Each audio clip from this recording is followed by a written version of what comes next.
Sur la mise en cause des élites et des corps intermédiaires, évidemment, il y en a certains, évidemment, plutôt dans l'opposition, qui disent quand même c'est un peu fort de café, étant donné que le président de la République lui-même plutôt baigne dans ces élites, disent-ils, à des accointances très fortes avec certains milieux économiques qui sont parmi les élites françaises. Donc, qu'est-ce qui vient nous dire que les élites et les corps intermédiaires sont en cause ? Il y a même un sondage, pour renforcer ce que tu dis, un sondage BVA qui dit que quel est celui qui protège le plus les élites et le système ? 81% des Français répondent Nicolas Sarkozy, 12% François Hollande. Vous voyez comme il y a beaucoup d'idées fausses à redresser. Voilà. Mais oui, mais oui. C'est tout ce que vous dites à cette critique. De quoi ? Mais ça, je répondais au sondage.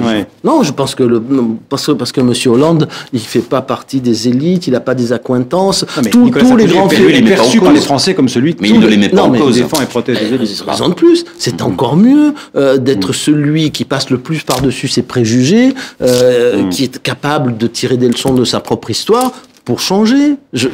Voilà. Il a, à l'épreuve du pouvoir, compris à quel point les corps intermédiaires étaient résistants et à quel point, justement pour fabriquer du consensus national sur un certain nombre de sujets, il pouvait être important de s'adresser directement. J'aurais posé une question sur les questions. Il ne s'agit pas de les élites, les corps intermédiaires. Il s'agit de trouver le meilleur équilibre possible. Sur les questions